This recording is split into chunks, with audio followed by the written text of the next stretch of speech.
You know what? It doesn't even matter. Just cut it. All right, everybody. Hey, how we doing? Welcome back.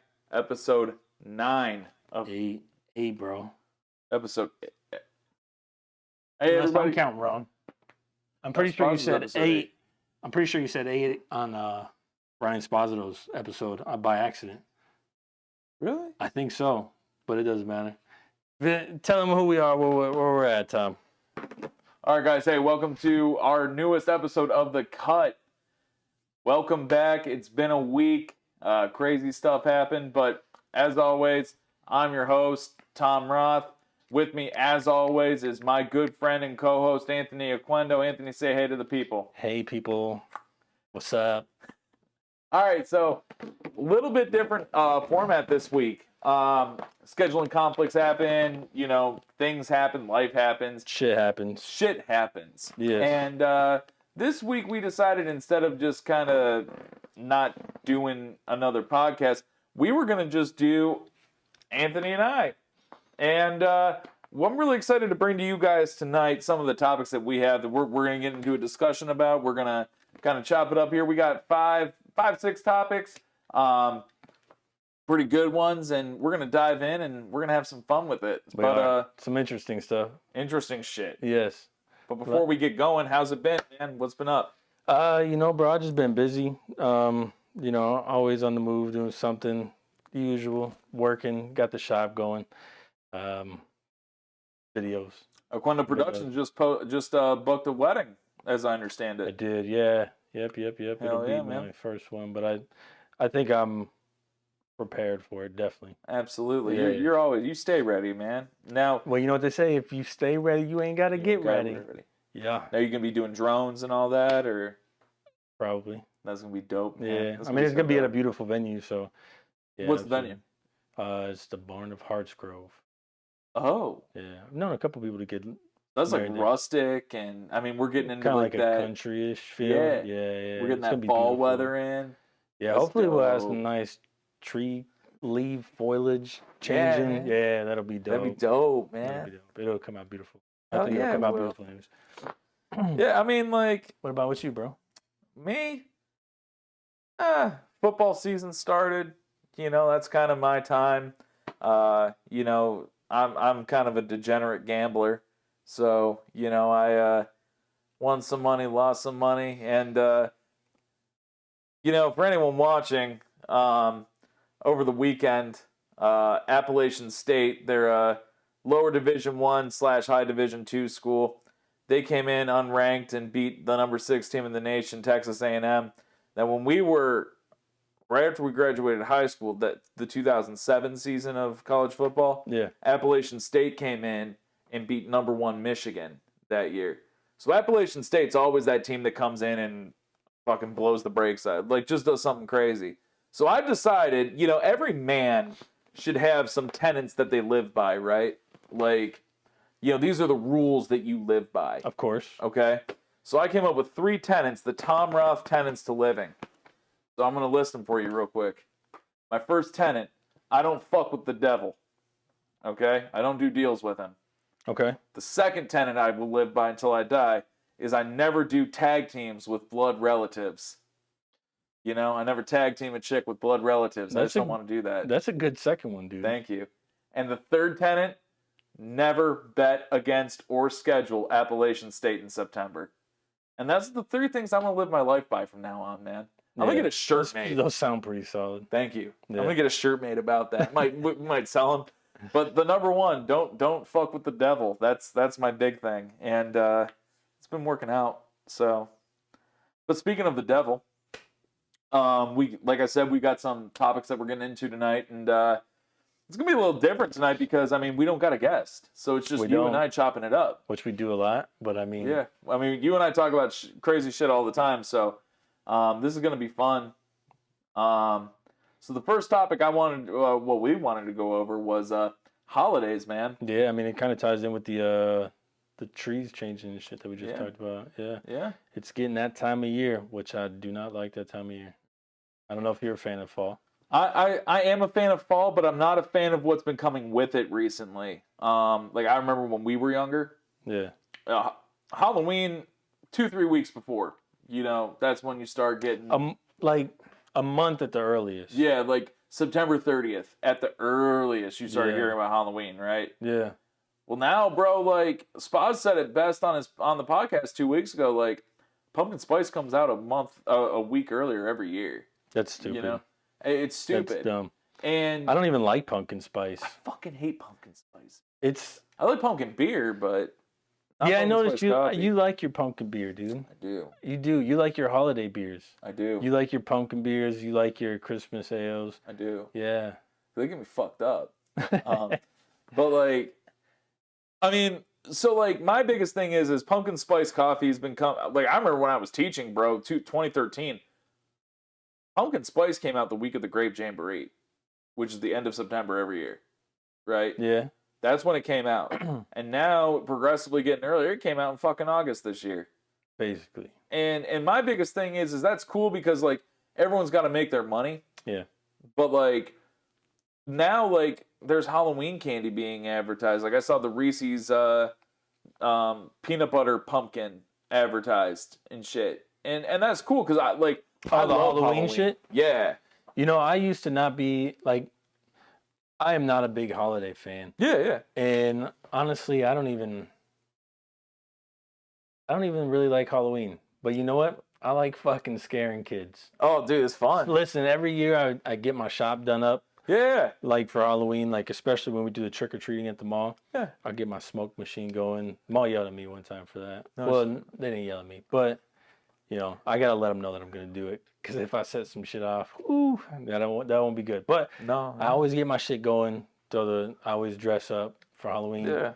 Like some spooky shit. I'll turn all my lights off in my shop. Let the smoke machine. I'll put a couple lights just to kind of give it like a eerie vibe. Yeah. So I'll do that. And then I don't even say anything to the kids. I just look at them. Look at them, and you see like the 4 or 5 year olds.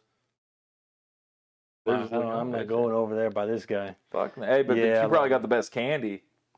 Oh, I get a lot of candy. I always have so much candy left over at the end. It's dope. Yeah, and I give them some decent stuff. Hell yeah. Yeah.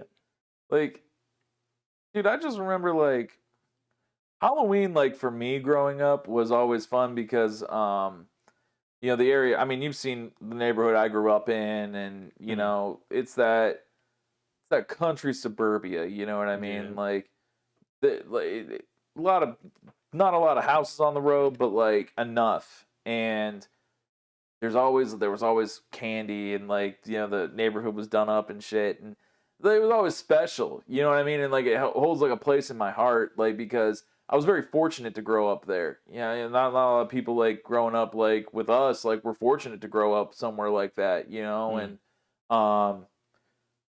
so it always like resonated with me that like these older people and these couples like were going all out, and it was one night though, you know what I mean? Like Halloween was that one night thing, and then the next day it's gone, right?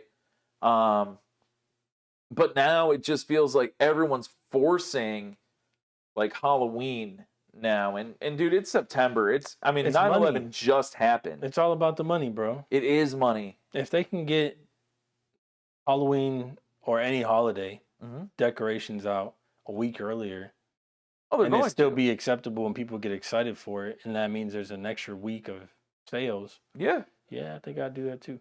I mean, like I said, everybody's got to make their money, but like at some point, like for me, like Halloween just isn't special anymore in a way, like because it's September and Halloween shit's out now. You know what we need more of?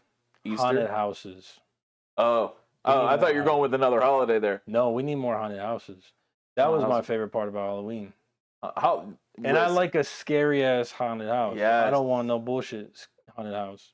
Like I don't want to go in there and get murdered, but like I damn near want to be. Dude, remember that one guy you had to sign like a 27-page waiver or something like that?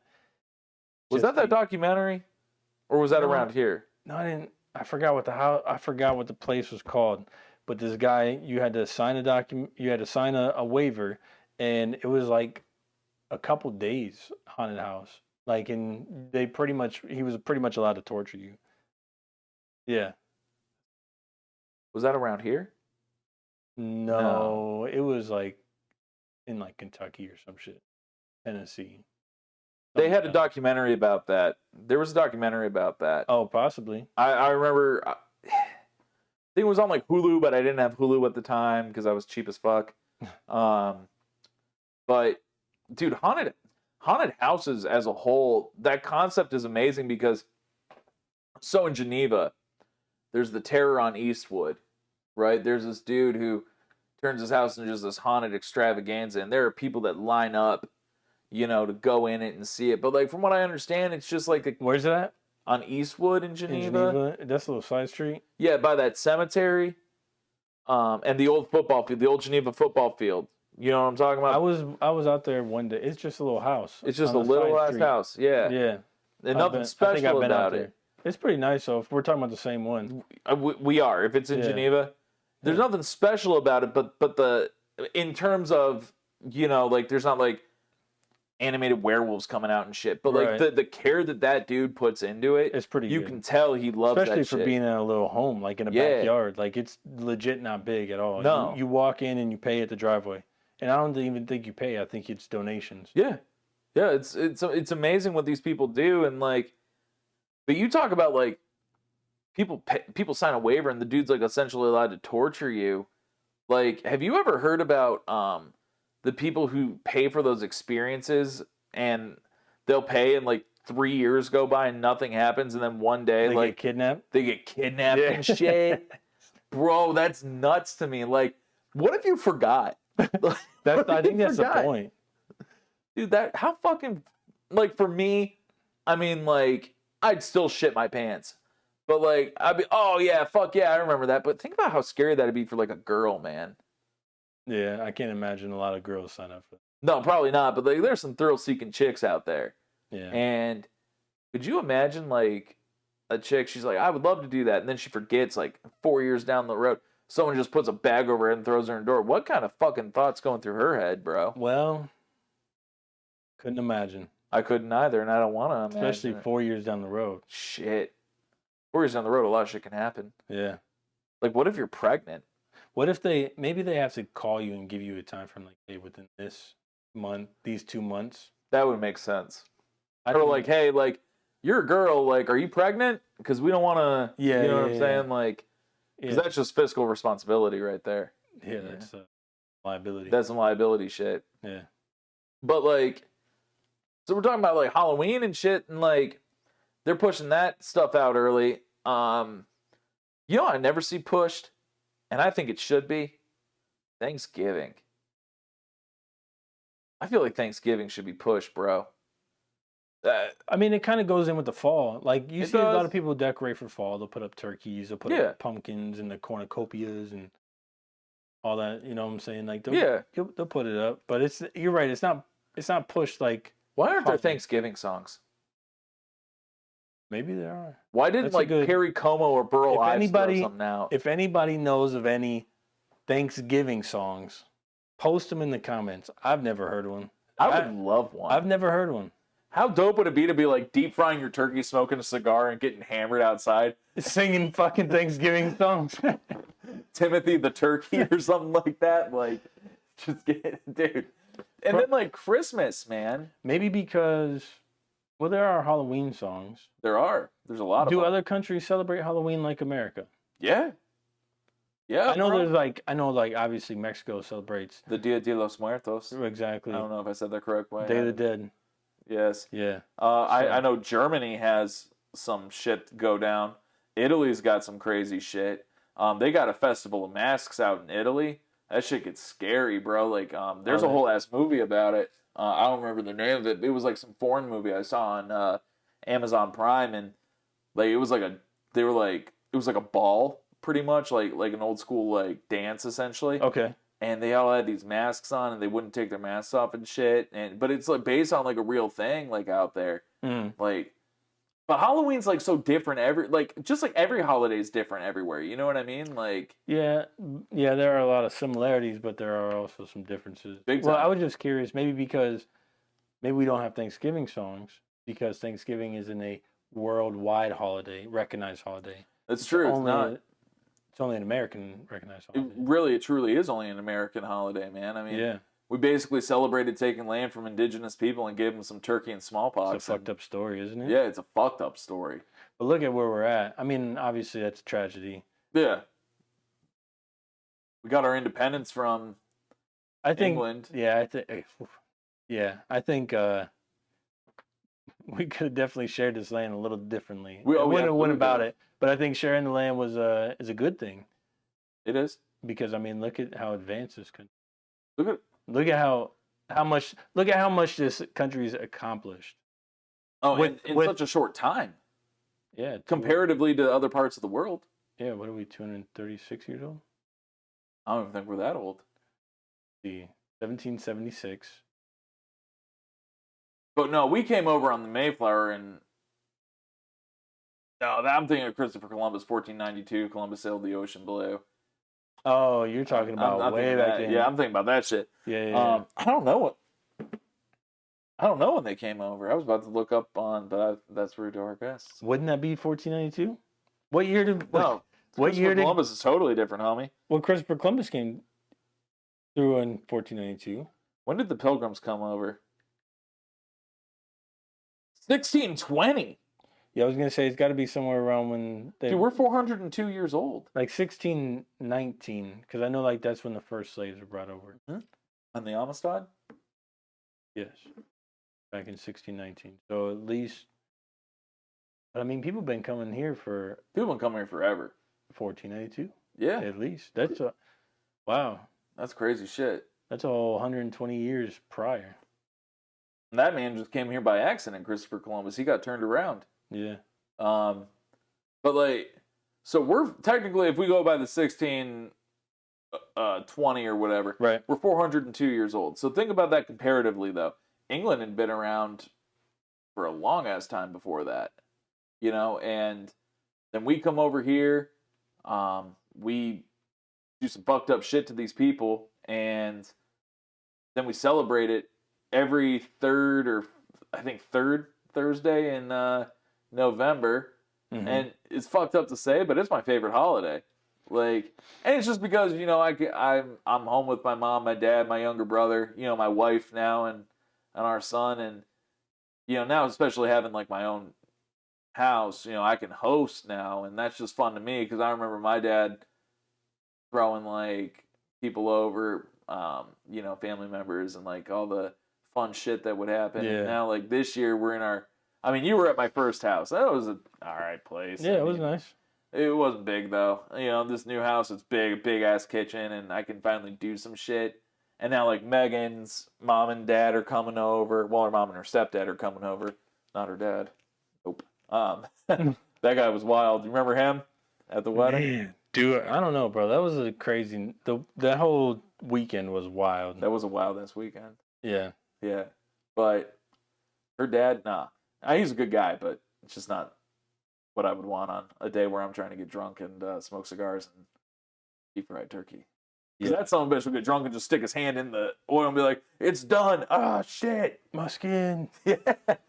But the one thing I'm really happy about though is that like Christmas. I remember like last year this time, like I went into fucking like Big Lots, and Christmas shit was already out. Yeah, I would say give it another October for sure. At least October. Because, October for sure. Yeah. It was my mom's birthday. I would say probably midway through October you'll start seeing it. I think it was my mom's birthday last year or the year before. Megan and I went over, and it was a Sunday. The Browns were playing the Bengals. They were down bad. Like, Browns were Brownsing. Mm-hmm. And we got my mom like a present, but like we didn't get her like something huge because she was kind of sick at the time, so like so she wasn't home. Okay. But she was home, and Megan was like, "We gotta go get your mom." So we went out to that Christmas World on Route 20. You know what I'm talking about? Yes. And that was open, and we got her. She loves those Charles Dickens statues of the characters, so we got her that.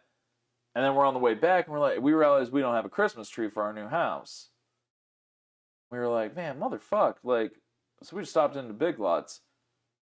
And they had whole ass Christmas trees out at Big Lots right before Halloween. It's just crazy, right? Listen, I've been in Ashtabula damn near my whole life, with the exception of about 6 years, and I'm in my 30s. Mhm. At least I cannot remember ever stepping foot inside of Christmas World. Dude, that's crazy. Yeah. That's crazy. Bro, so shout out to Christmas World. Giving me some of the best Christmas memories, man. Like, you go in Christmas World, and I remember this, bro. You make a right. The lady who owns it, her husband used to be now deceased husband, used to be like the main guy there. He had this walkthrough. It was a Christmas Wonderland walkthrough, and at the beginning of it, there was a reindeer that would talk to you, bro. The reindeer like talked to you. It was animatronic and shit, but like it was just something I always remembered, right? Would it like respond to what you say? No. It just like welcomed you and. Oh. But like when you're gotcha. like 3 and 4 years old, bro, that's the coolest shit in the world. You know what I mean? Yeah. So. Did it have a red nose? It did not. It wasn't Rudolph. It was not Rudolph. Okay. No, it was not Rudolph. But like I remember when we went into that store, I went up to the lady, and so that lady and her now deceased husband are uncle and aunt to a good friend of mine from Tim Berg. Okay. Related to him, and I was talking to him, and I was like, "Yo, listen, like, you have that reindeer still?" And she was like, "No, we retired it. We gave it away." I was ready to drop ungodly amounts of money. I'm saying my cap was $5,000 for that reindeer. I'm not even gonna bullshit you. My cap was $5,000 on that thing. I was about to buy it so that my son could have it for the rest of his life. That's wild. And like I was fully prepared. Like I said to myself, I will buy this if they have it. I will drop $5,000. You think you would have? What did he do? They gave it to who? They retired it. They gave it to some other company or okay, yeah, something. They got rid of it. They got rid of it essentially. Yeah. And you would think that like you'd be relieved, like, oh fuck, thank God I didn't have to spend that amount of money. But like low key, I was pissed because I was like, I'm ready to spend that amount of money. I've never been so mad to not spend money in my life. Like, and I know that sounds like egregious, but like money, sometimes there is a price for happiness, and that $5,000 was my price. I believe money can buy happiness. There ain't a goddamn thing money can't fix. I'll tell you that. That's true. There ain't a goddamn thing money can't fix. Look at O.J. Simpson. Look at Magic Johnson. Huh? Magic Johnson literally just has money, and that's why he doesn't have the hip anymore. Well, he still has it, but... Well, all right, so nowadays, most people can go live their life with HIV. I heard that, like, just because you have HIV doesn't mean you're going to transmit it to somebody. Yeah, I don't know, I see these commercials on fucking TV. They say that Duplicent? That's one of them. It just always makes me laugh because it's... I hate that commercial. Well, it sounds like they get the levels down so low that it's untraceable, and basically I don't know how effective it is against transmission, but yeah, no. I mean, if it's getting the levels so low that it's not even detectable, I mean, at that point, do you even have it? You're right. So I mean, I think they're just saying they have a cure for HIV without saying they have a cure. Yeah. But I mean, here's another question: if you stop taking it, does that shit like flare up? Oh, I bet it does. So I'm saying, like, in that case, you would have it. Yeah. But if you don't take the medicine after, let's say you take it for a year and you stop taking it, if it doesn't come back or it stays at those levels, do you really have it? That's the $1 million question. And how much money does it cost to not have it? Jesus Christ. Bro, you know what really pisses me off about that commercial, though? It's not just African-American males and homosexual African-American males that have HIV. Is that basically all that's on there? That's basically the commercial. I haven't paid that much attention. And the other problem I have with it is that the dude is flamboyantly homosexual. I was like, dude, like, there are so many more people that have HIV than just one subsect of people. You know what I mean? Like, I know a dude, he's a straight white dude who has HIV. Did he get it from a chick? He did not. Was he born with it? Can't you not. Can't you? He was using dirty needles. Yeah, I guess that's a way too. Huh? Yeah. I went to college with him. He was kind of into that shit. You know, one of those dudes that you knew, but like, hey, what's up, man? How are you? But like, I would never go to his apartment and party. He was just one of those type of dudes. Nice dude. Yeah. You know, he just really liked to do. I mean, I like to Drugs. smoke. I like to smoke weed, and I like to, you know, pop a Xanax every now and again when I was in college. That dude liked to do drugs. Like, that dude was doing drugs. Hard. Yeah. I was like, no, fuck that. Like, hey, man, you want a beer? Is it sealed? That's a legit question I asked. 'Cause I wouldn't take an open beer from him. I didn't know what was in there. You know what I mean? Is that a can unopened? Yeah, is that can unopened? But yeah, man, like the commercialization of holidays has gotten crazy, and I guess that's good because there's so many people that pour money into it. Like, for me, You know what we need to pour money into? Go ahead. for me, Christmas is coming up, Halloween's coming up. You know what my wife wants to do? Decorate the yard. So I'm gonna go drop a rack on some Halloween decorations and another rack on some Christmas decorations. And we have Spirit Halloween now. Is it open yet? Yes. In the mall? Yes. I'm going tomorrow. I need to go. I should go tomorrow. I'm going tomorrow.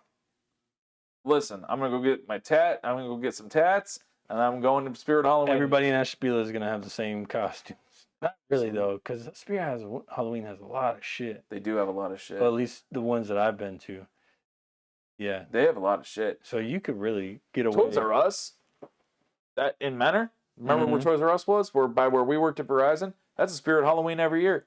Megan and I went in there last year. We got lost. Yeah, it was big. And the year before that, Clemens and I were going to Tish, Jamaro's sister, was having a Halloween party, right? Mm-hmm. I didn't have costumes, and Clemens didn't have a costume either. So we ended up going at like noon. We didn't leave until like 2:00. There was just so much shit. Yeah, I ended up being the Colombian cocaine dealer. Like, all I bought was an afro, some gold chains, and a mustache that I covered in baking soda. Like, that's all I bought. I spent $30, but I was there for 2 hours looking at that shit, bro. They got some cool shit at Spirit Halloween. Dude.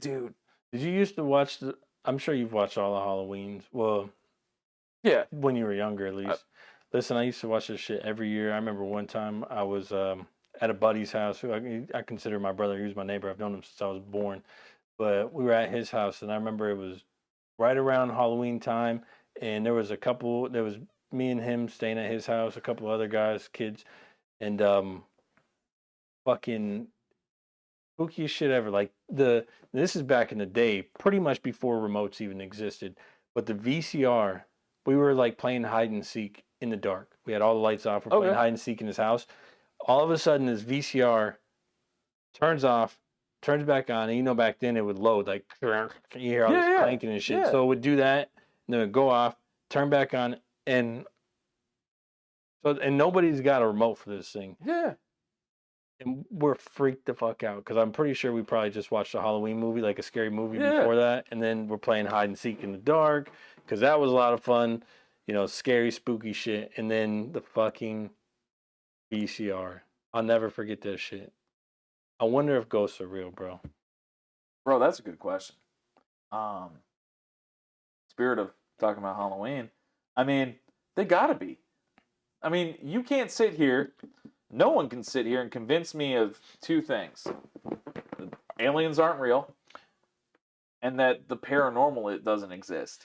Yeah, I think, all right, so with paranormal, it's so weird because it could just be like, I don't know, man. Like when you die, do you turn into like a legit ghost, or does your body just?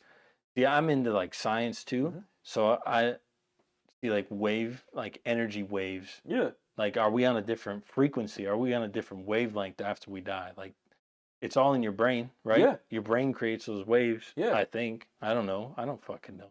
But like, I wonder if that's what it is. I have struggled my whole life, man, with like thinking about ghosts.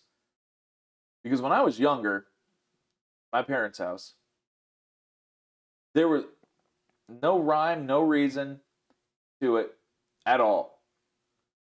My house, dude, I had good parents. I got a younger brother who was a good kid. There was nothing like scary about where I grew up, right? Like it was a nice home, you know, nice yard, everything. Dude, I was terrified of my bedroom. Petrified. To the point like where I was like in first grade to 12th grade, I legit didn't go in it. My parents had to make a bedroom for me in the den because I would refuse. What was scary about it? Just a vibe? I don't know. It was That's just a the thing. vibe? It was the vibe. So when I graduated college, I was with this girl, and we hadn't moved in together yet. You know, I was only moving home for a short amount of time, right? Mm-hmm. But I was still scared to go in that room, bro. Like petrified. And I moved out for 5 years. I was in college. So like I didn't really come home because I played baseball and like I just and I lived at my frat house and you know, I never home. So when I finally got home, my dad was like, "Yo, like you gotta stay in your bedroom, man. Like there's Can't sleep with me and your mom anymore." That's what correct. he's saying. Like you can't sleep in the den anymore. Yeah. Like the den has been taken over. The den is used now. All right. That first night, bro. Nothing happened, but I was still afraid. Right? Like I didn't sleep. Like straight up, I might sound like a bitch. I did not sleep. So the next day, this girl, she comes up and she had a lot of my shit. Her dad was bringing it up for me. And I'm putting all the shit away in there, and I'll never forget, like, it was probably like noon, and I heard like a little knock. Probably like a mouse. And I just said, I was like, you know what? Like, I just said it out loud. I was like, you know what? I'm here. I'm an adult now. Like, I'm not gonna fuck with you. Just please don't fuck with me. Like, I'm not here for long. You just gotta put up with me for a little bit. Like, I promise I'm just gonna come here to, and this is a true story. I'm just gonna sleep here. Play some video games, hang out. I'm not here to fuck around. Like, please don't mess with me. And ever since then, nothing freaks me out about that room anymore. It like the vibe changed. Like you talked about the vibe changed, dude. If there was anything there, I think it was just like, all right, like he grew up, we don't gotta scare him anymore. Like, you know what I mean? Like Energy, bro. it's energy. It's all energy. Like, so that's why I truly believe from that experience that ghosts exists. Listen, so that's gotta be why. That's gotta be why we yawn. Well, if I yawn, you can't help but yawn. No, it's true. And even when you mention yawning, I'm gonna yawn. Yeah, I know. Like, I saw your jaw move a little bit. Yeah. Like, yeah. Stop, I'm about to right now. Yeah, don't do it. Don't do it. You can't yawn. All right. So it's got to be energy, dude. Like, what if we yawn? What if there's something crazy? Like, we're just like, usually we yawn when we're tired. Yeah. What if when we yawn, we're sucking the energy out of the air? Now you're getting a lack of energy, then you yawn. Yeah. And then you got to suck it. Somebody else has got to yawn. Like energy vampires, right? And that's how we that's how we suck our energy. Could be. Is from yawning. It could be, bro. But That's wild. Think about the people, like those ghost stories you hear about, right? Not ghost stories, but like tales like you hear about like houses and shit and all that. Like, so did you know in the state of Ohio, if a house is reported as haunted, or if a house had a murder happen in it, your realtor has to tell you. That's in the state of Ohio, you said? There's like 40 states where that's a law, and Ohio's one of the states where that's a law. Really? I read that. And the reason I know that is because our first realtor, Rachel Wilson, when we moved in, she said, all right, so just so you know, no one's been murdered here. No one has reported this house haunted from the past 4 people who have lived here. And I looked at her, I was like, that's a fucking weird thing to say. And then she told me, she said in the state of Ohio, that's a law. Now, when we moved into the new house, my other realtor, Sarah Tracy, told me the same thing. She said, this house was built in like 1950-something. There's only been 2 owners. No one's ever died here. And it hasn't been haunted, or reported as haunted. I wonder. I don't know if anybody told me that. Maybe somebody might have told me that, and It's maybe I was just crazy. kind of like, maybe I just kind of brush it off, like, okay, I don't care. Yeah, It like is- whatever. It is what it is. I'll let Jahida find out though that the house is haunted. She'd freak out. She'd freak out. She wouldn't even move. She won't even let me buy a Ouija board, even as like Bro, a just something to have, like just to fuck around with. when Toys R Us went out of business, Yeah. they had Ouija boards there, and they were like $3. So I bought one, and I brought it back to my house when Megan and I lived in Geneva, Mm-hmm. and my mom came over to like watch Wyatt, and she saw seen it, and she freaked the fuck out. She said, "Take it out of here." She said, "I'm not watching Wyatt with that in the house." So I literally had to put a Ouija board in my fucking vehicle and drive around with it. And then when it came home, It's just a board game. it's a board game, bro. It's for kids. It's by Mattel. Yeah. Like, I don't get it. But bro, my old house, the house on East 44th, I think that shit was haunted. I really do. Like, I'm gonna be honest with you. Like, some crazy shit happened. My wife, she's home all the time. She said nothing ever happened. She didn't Nothing. experience anything? Not one time. But bro, there was one night. It was like fall time, Mm-hmm. and Frank, my big ass dog, Yeah. he always would go outside at night. I'd always put him and Charlie outside at night. Well, Frank would always come in the back. And like in that man cave area, he'd sleep on the couch, right?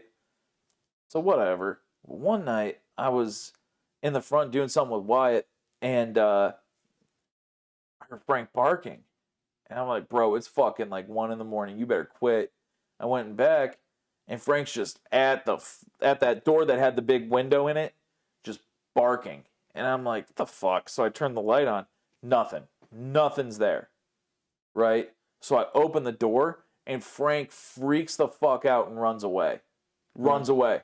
Runs away from you? Runs away from the door. Oh, shit. So I go outside, and I'm like, what's out here? Like, you know, I got a golf club in my hand because, you know, if something were there, I mean, I don't have a gun at the time. I'm like, what the fuck?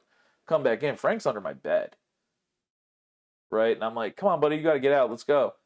Well, Frank got up, and I go to lay in bed, and bro, all of a sudden, Frank starts trembling and shaking, and then those blinds smack against that window, and I hear it, and I heard someone walking outside, like on that porch. You need a Ring doorbell, bro. I needed one.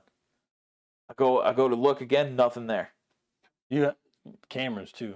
But I got cameras now. Yeah. That was one of the reasons I got them. Uh, But, bro, nothing there.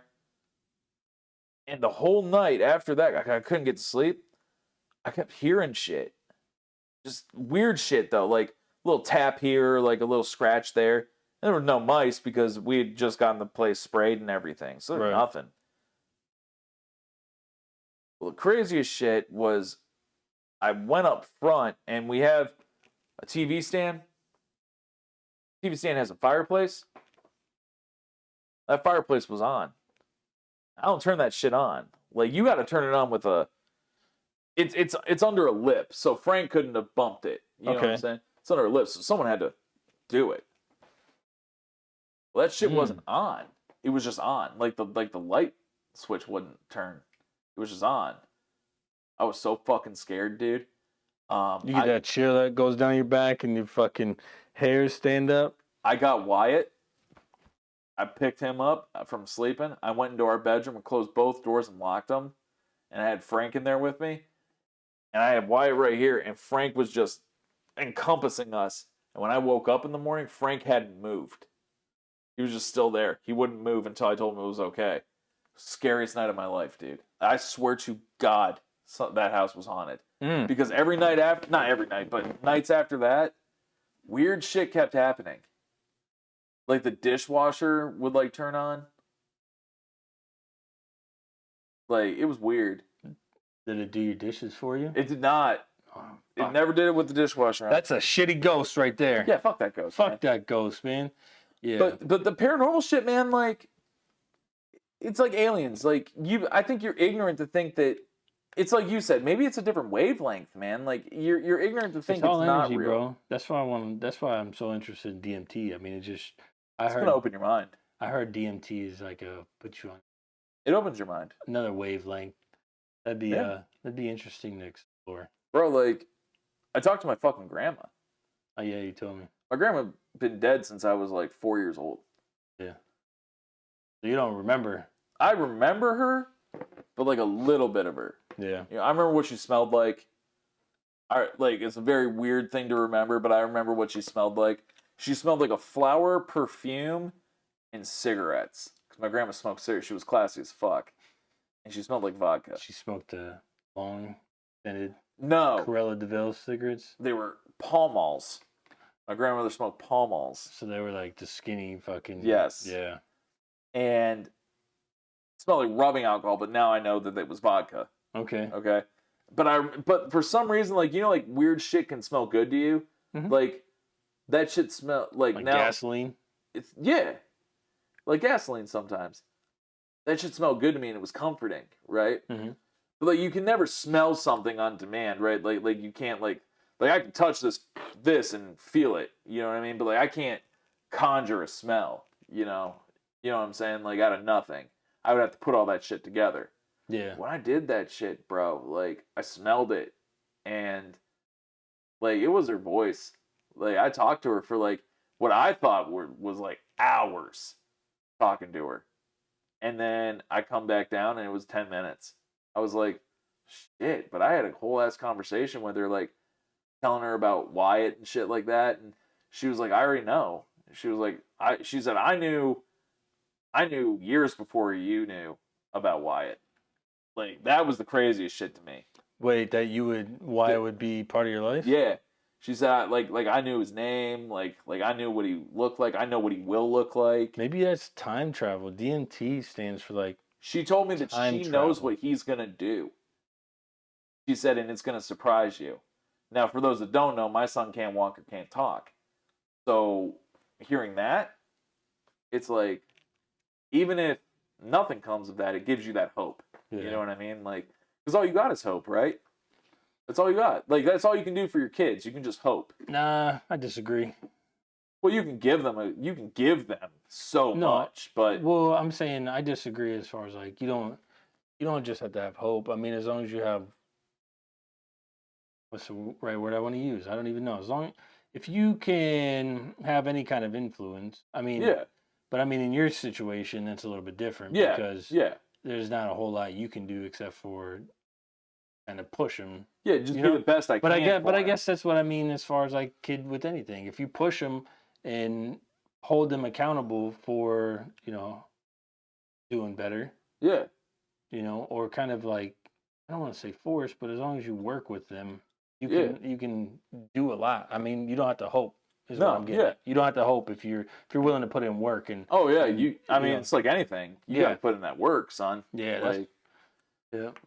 Wyatt gets mad, bro, because like I'll force him to do stuff. Like I'll put him on his tummy and like kind of make him push himself up. Yeah. He hates doing that shit. But I tell him like, you don't use your arms every day, man. Like what's gonna happen? I talk to Wyatt like he can just talk to me back. Mm-hmm. You know what I mean? Like I talk to him like I'm having a conversation. Now, does he understand? I swear to God, he does. Yeah. Because there'll be times when like. I mean, do people say like he really doesn't, or? I don't think people do think he does. Okay. Because they see Wyatt and they're just like, oh well, he doesn't get it. No, he fucking gets it. Yeah. Like there are nights when like he'll be crying and like waking me up just because like, he wants me to come in the room. And there was one night, bro, like he kept me up all night. Like, and I don't care. He's my kid. You know what I mean? Like, if he's having a rough night, I'll have a rough night too. But I went in and it was, every dad goes through this. Like, you're having a rough week at work. Maybe, you and your buddies got into an argument, or maybe you and your parents got into an argument. You're just having a tough week, right? Mm-hmm. And it was Friday night, and Saturday I have to be up at 6 o'clock because we have a 7:30 meeting. It's 4:30. I haven't slept at all. I finally go in there and I look at him. I kind of pick him up so he's sitting up and he's like looking at me, and I holding him up so he can kind of like look at me. And I looked at him and I said, bro, it is 4:30. I have to be up in an hour and a half. You have kept me up all fucking night. I was like, it's not fair. Go to bed. I just told him, I said, it is not fair for you to do this to me. You want me to make money so you can have toys and you can have all this stuff? Then I need to go to fucking bed. And he was like looking at me, he was like smiling, and then he like stopped smiling, and he just like pursed his lips a little bit. I laid him down. I didn't hear a word from him the rest of the night. I slept like a baby for an hour and a half. I woke up, and he was smiling at me when I went into his bedroom. So he was just saying like, I got it. It's cool. He's like, yeah, it makes sense now. Yeah. Yeah, I'll chill out. Like a lot of people, like, I feel like with Wyatt, they, I feel like they don't get it. Like, oh, well, oh, poor him. He's never going to be able, I don't see it that way. Yeah. Like, he had a setback, right? There was a setback that happened at the beginning of his life. But a setback should, I hate this term, man, because the situation from Jersey Shore coined it. A setback is just a setup for a comeback. You know what I mean? And I think, you know, like people like, oh, I feel so bad for him. Why the fuck you feel bad? You know what I mean? I feel bad for the dude that lost all of his money because he made a bad investment. Listen, so I saw the funniest shit. So there was, somebody sent it to me earlier today. And this is what brought, you know, what you just said brought this to my mind. There was a video, it looked like two people with disabilities were like meeting for the first time, maybe like looking for a date or something like that. It was just like a little fucking 10-second video. But this one guy, he had really short arms, like legit like this. Like dinosaur arms. Yeah. And he was like, and there was another girl that he was talking to. She didn't have any arms. And he said, I'm used to living in a world where people have a lot longer arms than me. And she was like, well, at least you got arms. I was like, this ungrateful motherfucker. Yeah, man. Like, but he just was like, oh, just used to living in a...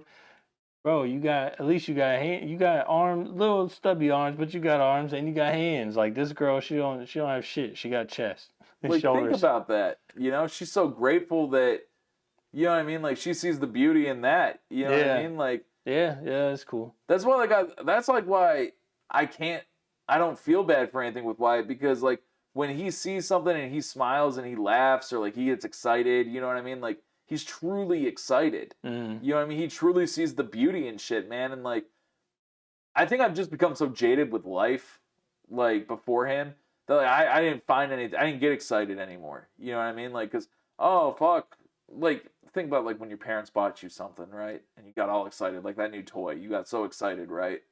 Oh fuck. And now, like as an adult, like, I mean that's cool. I'm just gonna go fucking buy it. You know what I mean? Like, usually people ask me what I want for holidays or birthdays, and I tell my parents nothing. I'm like, there's nothing that you can get me that I want that I don't already have. Like, or, you know, or if there is something I want and I don't have it, that's because it's expensive as fuck, and I'm not about to ask you to buy me something that I'm not even able to spend on myself. Like, my parents ask me every year, what do you want for Christmas? And I just go, I just want to hang out with you guys, man. Like, grab me some, like, if you want to grab me some drawers, some, like, underwears, like a pack of socks. That's what I tell my mom. I'm like, hey, find the funniest pair of socks you can. Yeah, just give me some fucking Dragon Ball Z socks. Did she? Yeah, there's nothing that I would ask you to spend your money on to get me as a gift that was like, because everything that I want is going to be expensive. It's going to be expensive. Because that means because I haven't bought it yet. If I don't have it yet, that means it's too expensive for me to afford. If you could afford anything in the world, the most outlandish shit, it's got to be outlandish though. What would you, if money were no object, what would you buy? A rocket ship. A rocket ship. Like a legit one I could travel through space. That's crazy. See, I didn't go that crazy. I mean, that's weird that I even thought about it that quick. But yeah, that was off rip. That would probably be like legit what I would be interested in buying. I would get my teeth replaced. That's not all diamonds, and like I'm not talking like a fucking grill like Paul Wall Swishahouse. I'm talking like getting my teeth ripped out and getting diamond coated with like real fucking diamonds. What if you just got real diamonds that are shaped? Yeah. I would get my whole one mouth. fucking diamonds, one tooth. I would want my whole mouth, bro. Like that's what I'm saying. But I'm saying each diamond is a tooth. That'd be crazy. And I want them brown and orange. Cleveland Browns colors. Oh wow. I would want brown and orange diamonds, chocolate diamonds, like that, or like black diamonds. Like I would want that in my teeth, dude, and like gold, like border and shit. Like I would want that. I know it's outlandish as fuck. Like that's the craziest thing I could think of that I would want, because that's a couple mil right there. Like, what if you got a grill? What if you got a large diamond cut down to the shape of like some? That'd be crazy. That'd be crazy, bro. Like just diamond teeth. Like yeah, just one stone is all fucking all right there. Yeah. Like now I have a grill. Like I have a grill. Like I got one made. Did you? Yeah. I never wear it because it turned out ugly as fuck. If I were to get a grill, it'd be in the bottom. Well, see, that's what I was thinking, like initially, because like I actually priced it out. I actually priced it out to get these from here, my canines, to the middle. I got it priced out to get them ripped out and get like Kanye style like shit in there. Holy fuck! It wasn't that bad. It was only $250,000. Only, bro? That's you can finance it over 20 years, bro. I don't want a fucking house sitting in my mouth. You think, oh, fucking listen, that's not gonna do shit for me. I can cause a cold front if I take a deep breath. Yeah, if that ain't gonna do shit for me as far as well, no, and that's why it's outlandish. That's why it's an outlandish thing. You know? See, I guess my shit's outlandish, but it's like yours is practical shit. Mine's just out the wall. Yeah, I guess. So we're talking about outlandish. There's some pretty outlandish shit that our government's been talking about, and pretty outlandish shit that they enacted. And I'm talking about the student loan forgiveness plans. Yeah. Now, let me preface this for everyone watching out there. I truly believe I'm on two sides of the sword here. Okay, I truly believe that you signed a contract. Contract needs honored. You went there, you knew what the fuck you were doing. You chose that fucking German art major that wasn't going to get you dick. And now you got to pay for that shit. But at the same time, so here's my biggest thing. Mm-hmm. Where I went to college, I went to Westminster College in Pennsylvania. College was expensive as fuck. It was $25,000 a semester. All right? It was expensive. I got to pay my shit back, and I fully plan on doing that. It advertised a 99.8% placement rate in your field that you studied. 99.8. And you go on the internet on the Wayback Machine, that is advertised in 2006 on the banner of that website. 99.8% placement rate. Now, I was not the greatest student in college. I did all right. You know, I was an education major. I got placed in my field. It's no one's fault that the school I worked at closed down and I declined a job at another school because I didn't want to teach high school kids. No one's fault, but my own. Right. So you did get placed. I got placed. Yeah. But then I just didn't continue with it. I could go back to teaching if I wanted, but now I'm living a certain lifestyle, making a certain amount of money that I won't make as a teacher. Yeah, you know what I'm saying? So, but there are motherfuckers who studied their asses off, who didn't go out, who not ruined their college experience by any means, but they didn't go out and party with me on Saturday nights. Right. They were studying. They were trying to be doctors. And they didn't get placed. They didn't get placed. That dog shit right there, then they tried, bro. Like some of these dudes I still keep in contact with, they're still trying to this day to get a job in their field. In their job. And the college will not help them. And I truly believe that those dudes deserve some form of forgiveness. Because you were promised something, dude. Nothing's promised, bro. Nothing's promised. But like, you can't tell me that 99.8% placement rate doesn't apply to those dudes. And it applied to me. I felt fucked up getting a job in my field. So I think you have to look deeper into that. 99.8%, is that for every field? Every field on average. On average. The Westminster Way is what it was called. Yeah. It was like, yo, you do this, you're going to get a job. So would it,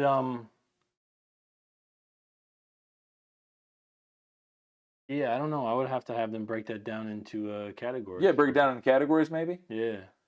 Now, see, like, my thing, so I hate it when people, I don't like handouts, right? Like, I like earning my shit. When the stimulus checks came, right, I felt fucked up about getting it because I was still slinging cars, man. I didn't need that shit. Yeah, right? I donated my shit. Okay.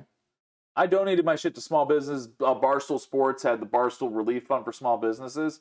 I donated 2 stimulus checks to that shit, man. I was like, you know what? There are people that need it way more than me and my family right now. Mm-hmm. I felt fucked because, like, bro, that $1,500, like, yeah, that could have paid some bills for a little bit, but I was paying my bills, man. You know what I mean? Like, I didn't need that help. I was fortunate enough, and not everyone was. Right. You know what I mean? So I ain't knocking anyone who took that money. Because fuck no, some people needed that shit. And it really helped a lot of people.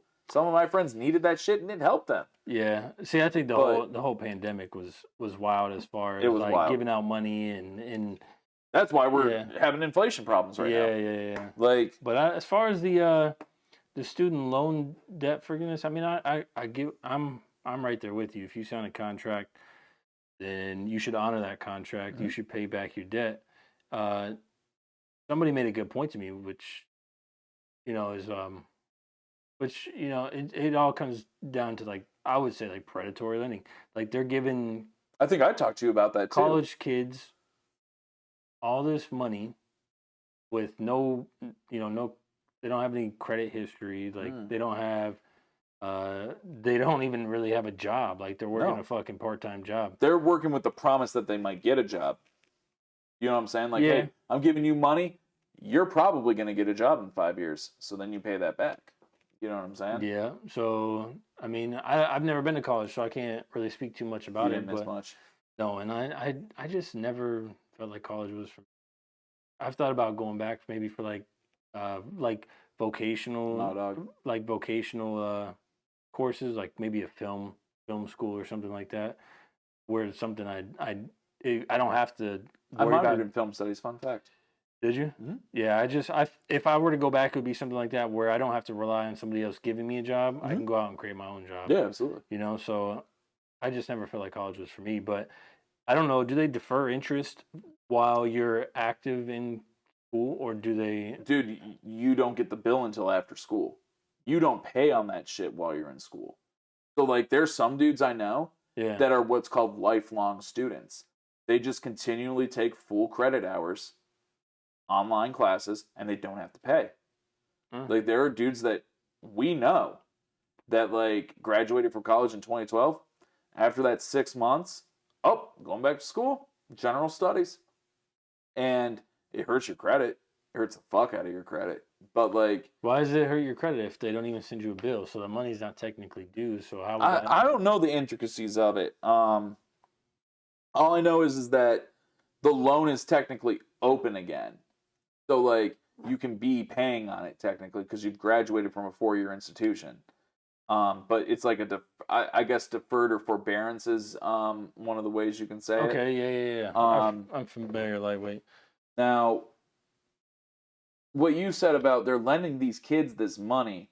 Yeah. They don't have a job, nothing like that. I never thought of it that way. So like for you and I was making a good ass amount of money selling cars, and I still am. But when I left Verizon, I was making good money at Verizon too, and I left and I started selling cars. Well, me and my wife want a house. I make X amount of dollars. My wife makes X amount of dollars. We got good credit. Let me get a house. I ain't asking for anything crazy. I'm asking for like an $85,000 house at the time. Yeah. You know what I mean? Like, ain't nothing comparatively. Oh, no, we ain't going to do. Well, why the fuck not? You don't have job history. You have student loans active, you have this active, you have that active. So they're quick to give you a student loan. They're quick to give you that student loan. 100, however much that's a lot of fucking money. That's a lot of money. And you're telling me I qualified for $150,000 in student loans at 18 that I pay on perfectly, and my rent was $1,000.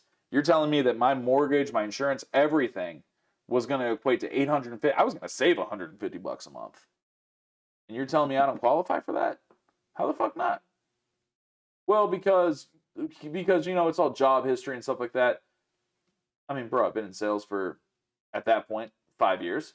Even if you left that job, you'll get another job. Yeah, like I'm an intelligent human being. Like you can see my savings account. You can see I've had this many jobs over this amount of period of time, and there's no gap in there at all. The income only goes up every year.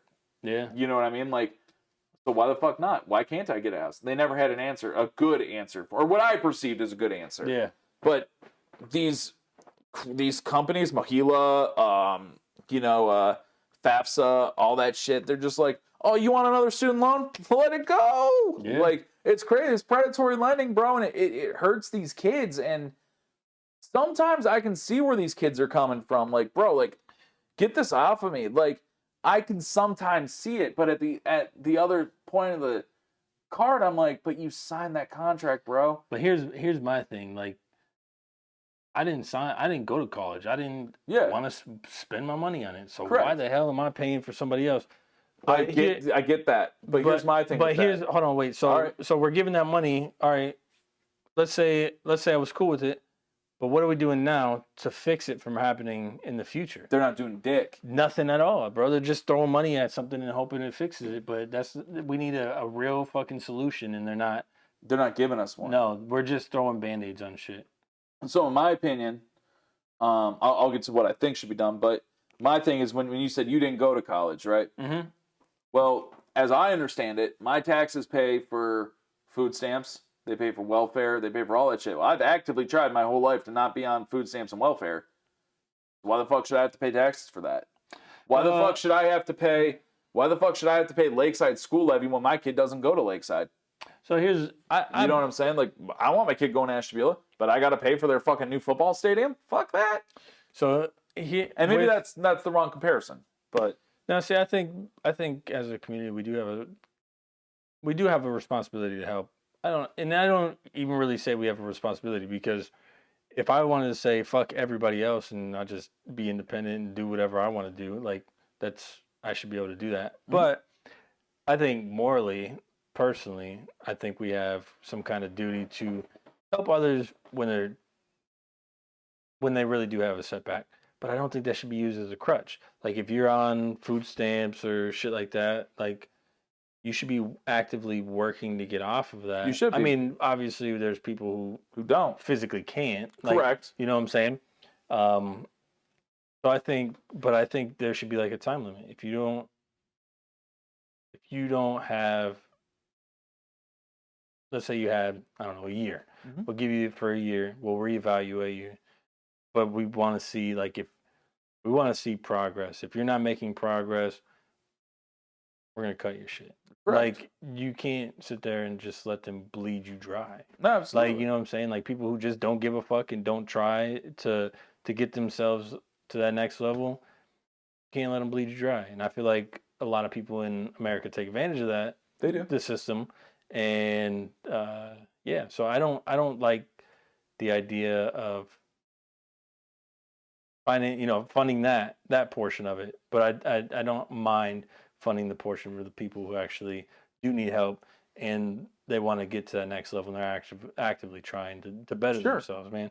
You know what I'm saying? Like, I don't mind paying something to help other people out. No, absolutely. I don't either. But I hate this whole thing. Like, we just want to give everybody everything. No checks, no balances. Just let people fucking take advantage of it. So I had someone tell me, before I got educated on the whole thing about how it really pans out and works, I was like, oh yeah, that forgiveness is great. I'm looking forward to it. And my buddy was like, this one, I wouldn't say a buddy, but guy I know, he was like, I paid my student loans off. Why? Where's my reward? So I thought about something. So when I was going through it and I was getting my depression medication and shit, right? That was a lot of money. That was a lot of money, bro. I can imagine. Now, depression medication has gone down in price. And now people have more access to it. They got better stuff. They can help out better. They get helped out more financially. Yeah. But I'm not sitting here like, well, where's my fucking reimbursement? I paid all that fucking money and now these guys get it pretty much for free? That's dog shit. Like, I'm happy for them because now they don't have to go through what I went through, right? Like, all right, so you have that access. Great, dude. Now get that help. Stay on it. Stay the course, and you will get better. And I think that the only thing I don't like about where people come from with this is that whole, well, I already paid it, so where's my thing? Bro, my biggest thing with that. What if we did this? What if for the people who already paid their shit? Yeah. What if they get a $10,000 tax credit? They should. They absolutely should. Because my biggest thing is, you did it, man, because you were able to, and you succeeded, and good fucking job, man. But not everyone's as fortunate as you. So where's the empathy, man? I think that's a lot of what our country's missing sometimes is empathy. Like, and I don't think everyone should get everyone should get a trophy. I don't think all that shit, but like, this shit we talk about pandemic, like we were in the pandemic, man. This student loan shit is a fucking epidemic, pandemic, whatever you want to call it. Like, you said it best. Imagine predatory lending, bro. But if everybody, I don't understand this shit. Everybody knows how fucked up the college funding situation is. Yeah. But people they still go to college. Not as much though. No, you're right. Because here's the thing: people that are our parents' age fed us that lie. Yeah, they did. You go to college and you will fucking get a good job. You need college. You need college. Yeah. And the same people that are voicing their opinion on all of this shit, like the majority, are those people that told us to go to college. That's because they realize how fucked up it is. I'm gonna be honest with you. I'm gonna be 100% honest. I didn't want to go to college. I wanted to stay home. I wanted to go to the VOED. I wanted to, my dad's best friend. Vocational school is where it's at. My dad's best friend owns a masonry business. He does basements. And that motherfucker, I mean, his back is fucked. Mm-hmm. But that motherfucker's pulling in about 120 grand a year. And I said to my dad, I said, I'll go work with Bob. I'll learn this shit. You pay for me to go to the VOED, Dad, I will pay you back within a year. I promise you. I won't live at home with you anymore. I will be on my own. I'll be successful. I promise you I will be. Trade schools are where it's at, man. Trade school's where it's fucking at. And my dad said, no, you're going to college. And I'm going to pay for it. My dad told me he's going to pay for it. And my mom told me. I got that first bill. And I gave it to my mom and dad. And my dad looked and he just laughed. He's like, I can't fucking pay that. You better figure it out. Like, motherfucker, you told me. This is the only reason I went. Because you told me you were going to pay, bro. Oh, shit. And then he comes back. He's like, well, you didn't get all A's. So why should I pay for a party? Motherfucker, I got like 4 C's. And it was in fucking chemistry, neurobiology, and fucking math. I was an English and education major. Oh, shit. Like, I read books and smoked weed. Like, you knew what it was. Yeah. Like, you knew I wasn't going to do great there. I mean, hey, I got a fucking A in pickleball. Like, you know what I mean? Like, but that's the thing, bro. Like, those people are bitching about it, and, like, you're the ones that fed us the lie. Like, you're the ones that said, hey, you got to go and be successful. And, like, I mean, I get it. You know, like, but that's the thing with me, though, is, like, I can understand all 4 sides of it. You know what I'm saying? Like, yeah. So I ain't gonna bitch. I ain't gonna moan. Am I gonna apply for the forgiveness thing? For shits and gigs, I will. I ain't gonna get it. I already know I ain't because I don't qualify.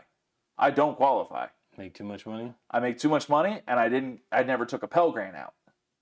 So the Pell Grant's one of the things. I never took one out. Gotcha. So I don't qualify. But I'm gonna apply for shits and gigs because guess what, man? If you can do something, do it.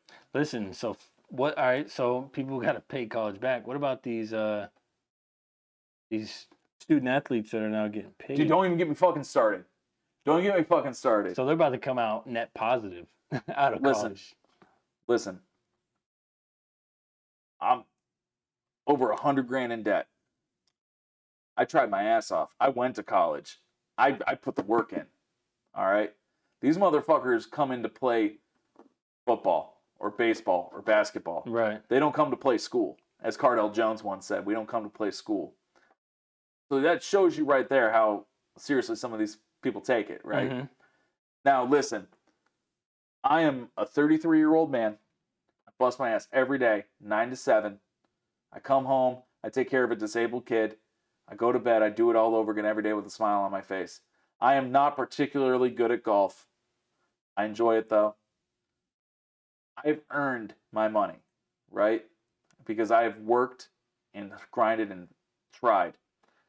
You cannot tell me that a 17-year-old kid can throw a football and he deserves $250,000 for that. There is no way, shape, or form that is deserved.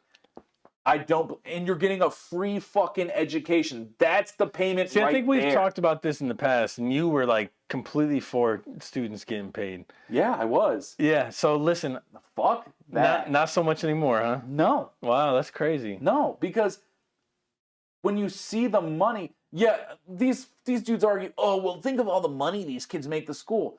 Fucking great. Think about how that kid doesn't have to pay for his education and never has to know about debt. Yeah. All right. So here's my thing. So I think I don't think they should just get straight up paid. So let's say there's a big prospect coming. Arch Manning, Peyton Manning's nephew, just signed with the University of Texas a month ago. Okay. Let's use that as an example. All right. So let's say that. All right. So let's say the student just gets a scholarship. Mhm. I think they should get paid based off of the revenue increase from the year prior. Okay. So, or from the year prior to them actually enrolling in that school. So let's say he's a huge prospect. He's probably going to bring a big crowd too. He's probably going to jersey sales, Huge. shit like that, right? Huge. So let's say their revenue increased. I don't know. Let's $15 say million. Let's say a percentage. Like let's say 10%. Okay. Let's say he gets 1% of the revenue increase. Mm-hmm. So, I mean, that would be hard to figure out because what if a big prospect left that was bringing in big numbers, and now this prospect is so that's tricky. But I think it should definitely have something to do with the increase in revenue. Whatever. But I don't think they should get like a straight up payment for playing. I think it's because their payment is scholarship. Here's the thing, bro. That kid comes in to be the quarterback. Arch Manning comes in to be the quarterback of the Texas Longhorns. He's already getting more pussy than he knows what to get. That's his payment right there. That's payment. He already doesn't have to pay for anything at any restaurant. He will get free shit. He will get free clothing. He will get free tuition. He will get free, like I said, free food. He never has to worry about anything. Yeah, but I don't think he's getting free food all like that, like every single day. You'd be surprised. I mean, if he has people who want... Have you seen what Division I athletes eat? They get free food. So the University of Florida... They pay for the food. Yes. The University of Florida just debuted their new practice field. Okay. Okay? Not where they play. It's not the swamp. But there was a kid giving a tour. Right? They go in. That practice dome, it's like they got their practice jerseys and shit like that. Each of them has a locker. And that locker is probably about as wide from that to the Everlast sign. It's about that big. Okay. They got all their clothes lined up. They got all their sneakers, all brand new sneakers. Mm-hmm. Okay? You can't tell me that. I'm not trying to be an asshole here, but we're not talking about Arch Manning. We're talking about the kid from the hood who maybe, let's say, came from Ashtabula. Okay. Right? That motherfucker didn't come here and get 6 pairs of Yeezys and fucking 4 pairs of the LeBrons, brand new. And if he did, he didn't pay for it. You know that. The reason I know that is because those shoes are expensive as fuck. Are you saying he can't afford it? How can he? Yeah. How can he? I'm not saying because of where he's from. I'm saying he's an 18-year-old kid. Yeah. And if you're a Division I athlete, you didn't work at Burger King. You worked at the football field and fucking got where you're at. Yeah, all right, but here's my thing. So now, a lot of real quick, in that locker, you have a massage chair, you have iPads, you have a computer, and you have it was something else. It was like a cryo thing that they can cool down in. Okay. You got all that shit, bro. They get that. Why the fuck doesn't Jimmy John, who's a math major, get that? Because that kid gets everything Jimmy John gets. That's because Jimmy John's going to be a fucking mathematician who figures out string theory. That's because... But he doesn't get what he gets, but he gets what he gets. That is because that athlete brings them money. But arguably, Jimmy John is not going to make that money right now. But when he publishes his dissertation for string theory, oh, I'm a University of Florida alum. Oh, fuck, you came from Florida? Oh, we're going to shoot some more money to their string theory program, right? It's all relative, dude. Like, yeah, now but those athletes too. So that's, but you got to have investors in that. All you and need you have boosters for football. That's what you have. You have like dudes. But you also have fans. You have fans. Like, fans are probably the biggest driving force. It's true. You know, like, you don't have fans of a string theory major. I would argue that you do. I mean, I'm sure you do, but they're not going and paying a university to see this major. I think the fairest thing, I think the thing that they should do I think that those kids should be compensated in some way? I absolutely do. Just like I feel any student who makes a contribution to the university should get compensated, right? Because there's some pretty prolific kids that go to college, man. Like there's some kids that like organize like education majors. They organize youth outreach programs when that's their fucking project. That's what they go out on their own and do. Illiterate youth, they organize fucking programs at the library and teach these kids how to read. They get student volunteers involved in shit. That's fucking noble, man. I feel anyone who brings something of value should be compensated. Those guys bring value because I'm gonna not lie to you. Fucking next year when Arch Manning goes to Texas, my ass will be tuning into every game. You know what I'm saying? I will buy an Arch Manning jersey because that's Peyton's nephew. Yeah. Like, I loved Peyton and Eli Manning. Now, the thing is, all right, so C.J. Stroud, quarterback for the Buckeyes, he has an NIL deal with a car dealership. He's driving a Jaguar right now around campus. 20 years old, has a Jaguar. Dope. Here's the problem with that. When he leaves Ohio State, he has to give that Jaguar back. Right? Fair. What happens when he makes it to the NFL and he flames out? He was used to a certain lifestyle. He blows all of his money. He doesn't get that second contract. A lot of athletes do that. They do. But it happened when they got to the league. You know what I'm saying? Like, Eddie Lacy. He played for the University of Wisconsin. He was a running back. He got drafted by the Packers. He is now broke. He had nothing when he came into the league until he got that Packers money. Right. Now he's broke. These kids now aren't broke. They have money. They also are kids. Do you think that some of these kids have the presence of mind to hire Harvey Leibowitz and say, hey, I got this money. I need you to manage it for me. They don't. No. They don't. So they're going to get to the league. They're going to have this money. They're going to get more money. Well, is the... oh, well, I did fine before. Is the... I would... Are the coaches, like, I would say somebody from his team would be like, listen, you got all this money. You need to hire somebody. Like, they obviously should be teaching them some kind of money. Thank God for professional athletes, though, because a lot of them that are from the alma maters are going and helping these kids. Like, hey, Marshawn Lynch said it best. You got to be about your chicken. He said that to the kids. You got to be about your chicken. But he didn't mean money. Marshawn Lynch, when he said that, meant chickens are a food source. Mm-hmm. Chickens also make food, right? They lay eggs.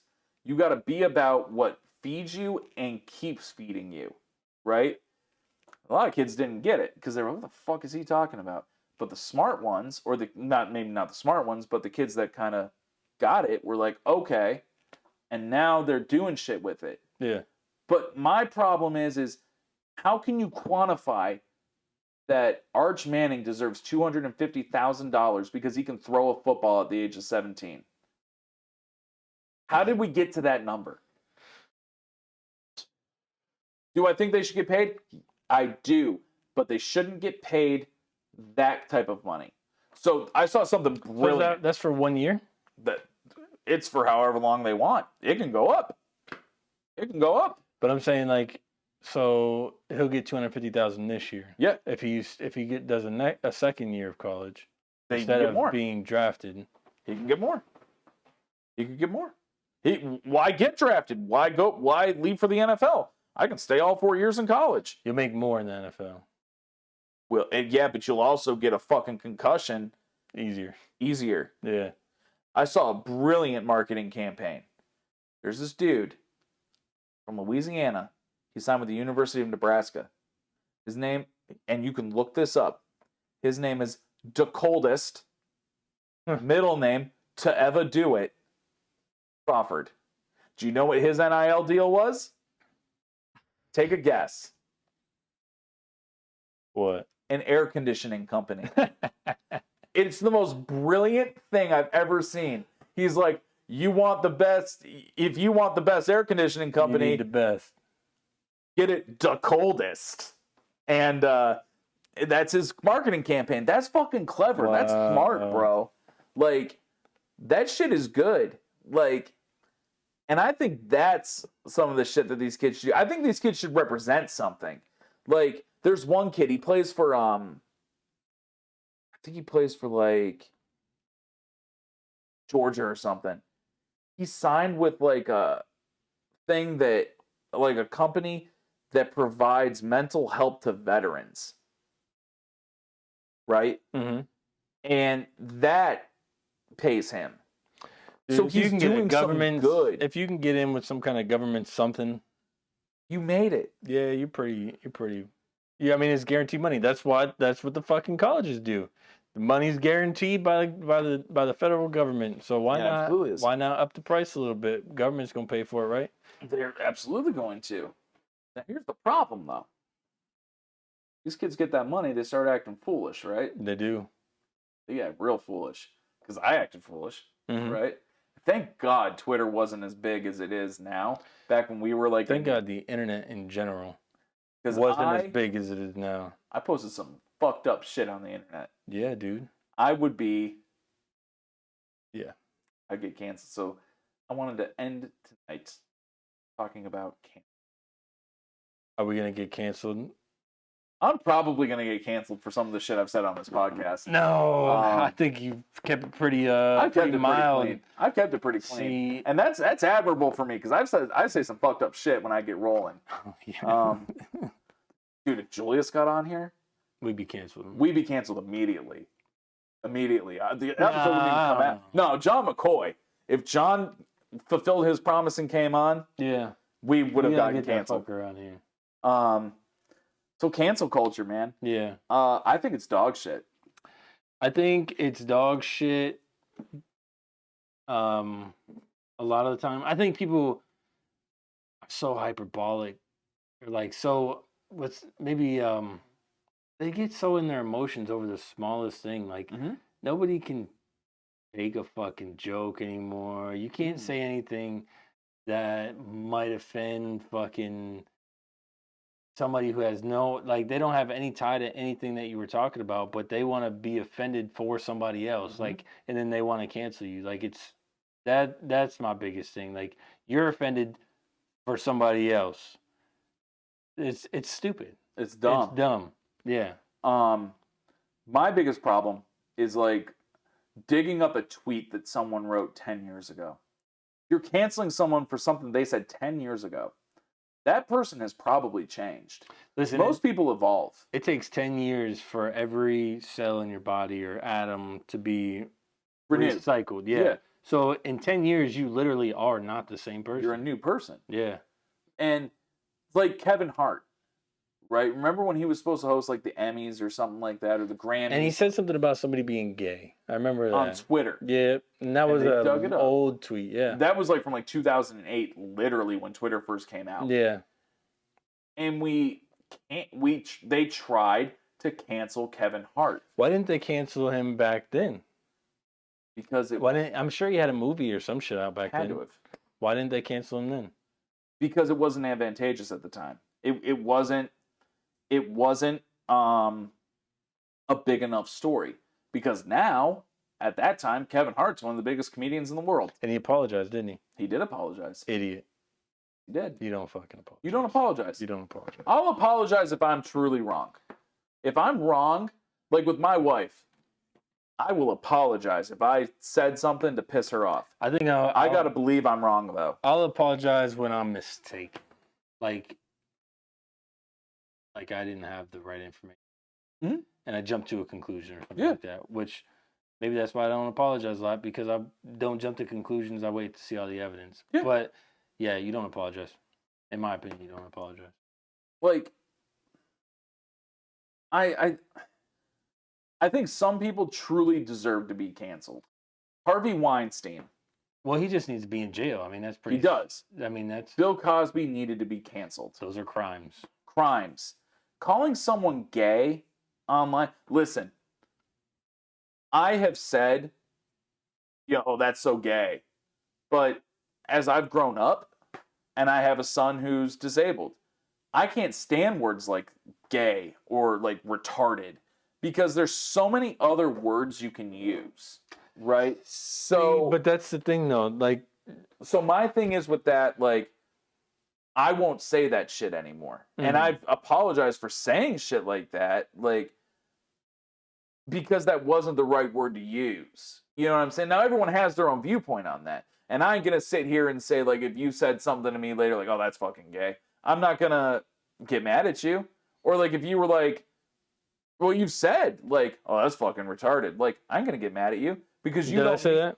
You have once or twice, but it's not a big deal to me. Oh, it's a big deal for me to say it. You know what I'm I mean, saying? I don't. Like, but see, like for you, it's you don't mean it that way. No, I don't. You know what I'm saying? Well, like, also, I think words have I don't see, if it was the word retarded, I don't even see anything wrong with the word retarded, because retarded just means like slow or like depressed or like held back a little bit. Mm-hmm. So I don't think there's, because I mean, if you look at the literal meaning of retarded, it's or like a retard, like it's he was a retard. He was a retard.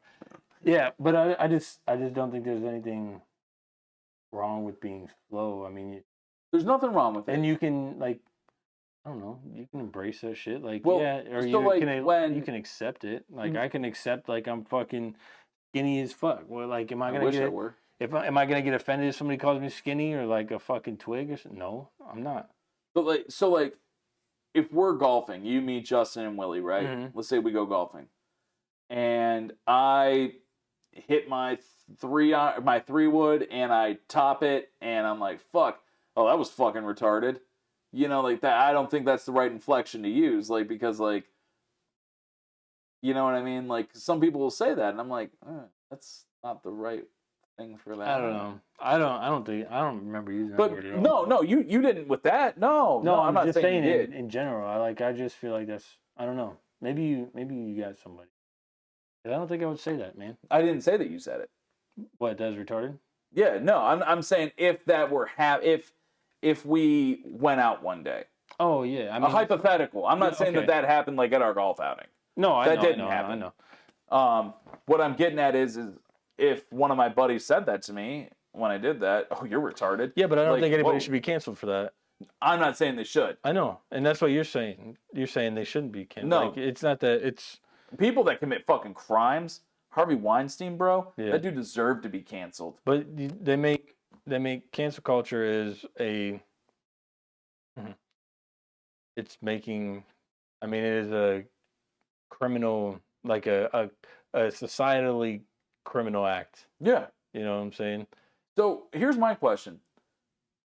Do you remember, or probably in like 10th grade, remember when Kobe Bryant was accused of raping that chick? Yeah. Why didn't anyone cancel him? Why didn't he get canceled later? Well, I think he was. Well, they settled.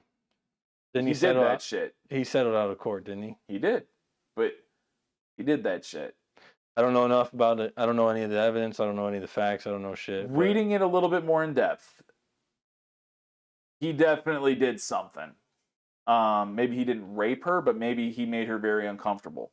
And for me, that's enough. Was she uncomfortable that night, or was she uncomfortable the next day? I don't know. And maybe I don't have all the facts, so maybe I'm ignorant and saying And he's got money out the ass, so I mean, correct. Like what you heard what Tim said when he was on here. He said you got these big time hot shot lawyers with all this money that just want to fucking go in and They do take a piece of it. So I mean, that could have been. It's hard to say because I don't know any of the details of the situation. I just remember hearing about it. To me, it wasn't nothing for me to concern myself with. But we didn't cancel Kobe. No, still not canceled. He's still not canceled. He's actually lifted, if anything. Yeah, he's lifted. His death. Yeah. So when he died, everyone was like, "Oh, he was such a great guy. He was such an angel on this earth." Like those are actual words. Like I remember hearing, and he was a fucking basketball player. Mm-hmm. He wasn't like LeBron. LeBron opening up schools and giving back to the community. He did though. He opened basketball camps, bro. And he would dog the kids and tell them they were dog shit. Like sometimes you need that motivation. You're never good enough. I agree. But shitty. People painted him to be like this savior. And but just in the Kobe, 18 years ago, or not 18, this happened in 20. He died in 2019, didn't he? 2020, right before the pandemic. Yeah. So 16 years ago, this motherfucker was accused of rape. So we just forget all that? You know what I mean? Like, we just forget that he was accused of rape. But was he ever found? He wasn't convicted. He wasn't. No, he wasn't. But still, people bring up shit all the time, man. I know, but here's my thing: we can't go around, and I think this is where a lot of so Michael Jackson, prime example. Hold on, wait. So we can't go around. This is how cancel culture starts because we go around accusing people of being guilty before, a lot of people live by guilty until proven innocent. Mm-hmm. But I don't think people should have to prove their innocence. I think people should have to be proven guilty. And Kobe was never proven in a court of law guilty. So, I mean. But why was it different from Michael Jackson? He was never proven guilty for fucking kids. But when he died, oh, good. The fucking pedophile's dead. He's a fucking weirdo. No, that's not how I remember it. That's how I remember it. I remember Michael Jackson. I remember being sad because he was a really great artist. They had. It's like the Queen just died and fucking. It's all over TV and people. She was a fucking monster. People were celebrating Michael Jackson like crazy whenever he passed. I knew. I was in MCT for the Marine Corps. I was in fucking Camp Pendleton, California. Yeah. And I knew that they were just because we used to be able to watch it at chow time. And, it was on the TV and news broke. Michael Jackson passed away. And then, for the next week, 2 weeks, that's all that was on TV was just Michael Jackson, Michael Jackson, Michael Jackson. So I don't know. I mean, people accuse him of that shit, but he was never found guilty of anything. Never. So I don't think he did that shit. And, you know what I'm saying? Like, he's still lifted. He's still praised. So listen, I love that man. He was a fucking genius. He was. Yeah. We will never have another Michael Jackson. We've gotten close. They say Chris Brown. Listen, Chris Brown beat Rihanna's ass. He's not canceled. What happened with that? See, that pisses me off. That motherfucker. Oh, bro, I was a sophomore in college. This is when like TMZ and shit got like big. Yeah. And my roommate at my frat house was like, "Yo, dude, go online, look up Rihanna and Chris Brown." I was like, to make like a sex tape or something? Because I had just discovered the Kim K sex tape, so like you my were meat like was raw, and I was like, dude, if Rihanna I can't handle it. I was like, dude, fucking Rihanna, fuck yeah, I'll just crop out Chris Brown. I saw her face. Yeah, She was fucked. she was fucked up. But look, Chris Brown. No woman should ever have to go through that. And Chris Brown is praised right now. Like, did you see his meet and greets just recently? I saw a bit. Yeah, people were paying $1,000 to go, but I mean, top tier meet and greets, if I had to say so myself. Like, he's like legit, like intimate, like fucking pictures with these people. Not obviously, like some of them he's like got them bent over, and some of them like they're like hugging up, like they're booed up and shit. But yeah, I mean, he's not canceled. How He's fucked got up people is it paying for Rihanna? $1,000 to meet him. How fucked up is it for Rihanna that she has to turn on the TV and see his success every day? But you know what? I think they've worked that out. I hope they have. Yeah, I'm almost positive. I'm pretty sure they've done songs together, haven't they? Since then? I hope I would not have for to her go. self-respect. But, dude, like... But like you said, in 10 years, people can change. They can. This has been almost 20 years. They can. People can. But I think it's been about 15 years. I think saying someone's gay is different changing than beating the shit out of a woman. I think that's different. But I mean, is it you know, I can't, I don't. I've never hit a woman before in my life, so I don't know. Yeah, but I mean, like, is it, I don't know the circumstances. Like, is it something he does regularly? If it's something he does regularly. Well, he got accused of beating the shit out of another girl. Oh, see, I wasn't privy to that. That was like 3-4 years. Her name was like, she's got a weird ass name, like Karuchi or Karuchi? Maybe Karchi or something like that. Chun. No, I know who you're talking about. Yeah, he like beat the shit out of her. See, I don't remember that. I remember he was obsessed with her. Well, no, it wasn't her. It was whoever he had a kid with. He had a little girl. Oh. And it was the baby mom he beat the shit out of. I don't know about that, man. Then all these NFL players beating the shit out of their wives and shit, man. Like, so here's my thing. So, Michael Vick. Mm-hmm. Do you think he's capable of changing? Do I think he's capable of not fighting dogs? Yes. Do you think he's still a piece of shit human being? For fighting dogs? Mm-hmm. No, man. I don't. Neither do I. No. I have 3 dogs, right? I love them. I love my dogs, dude. I'd kill someone if they hurt my dogs. Right. I'm going to be very controversial. I didn't fucking give a shit that Michael Vick did that.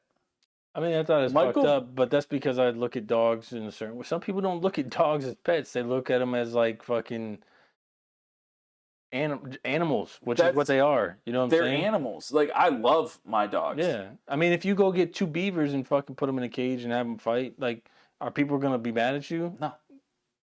No, they're not. You're probably a couple, but yeah, maybe they're not going to care about, you know, it's not going to be as big a deal if you put fucking 2 dogs in a cage and fight them. It was horrible what he did. But, like, yeah, it was bad. Like, hey, like, you shouldn't have done that, dude. Like, you should have a little bit more sense because you're an athlete and you're the biggest athlete in the world at the time. Yeah. Yeah, I mean, the motherfucker had just signed the first $100 million contract in NFL history. Yeah, like 2 years prior. He was on top of the world, literally. It was the old saying, you can take the person out of the hood, but you can't take the hood out of the person. Mm-hmm. You know, like, and I didn't think when I heard what happened, I said, okay, like, so he fought dogs, like, yeah, don't do it again. Like, and all these people still to this day are like, fuck Michael Vick, and I'm like, but why? Like, he didn't kill a person. He didn't kill a person. He killed dogs, and that's bad. Like, maybe I didn't say it the most eloquently earlier. Like, yes, I think what he did was fucked up, but I wasn't up in arms about it. I guess. Right. No, I was like, oh man, like, why'd you do that, dude? Like, that ain't good. Listen, can I tell you? But I was like, they're dogs. Listen, it's not a dude. Listen, the funniest story, dude. So, when did Michael Vick get in trouble for that shit? 2007. Okay, so this is way after that. So, my wife was pregnant with my son. And, or when women are pregnant, hormones just are all over the place. Everywhere. Yeah, so she's probably halfway through the pregnancy, and I'm at work one day and I'm bored, so I go looking through games on the app store on my phone, and I found this dog fighting app game, and I was like you fucking make your dog work out, feed him, like it was almost like a Tamagotchi, but for a dog, but like it's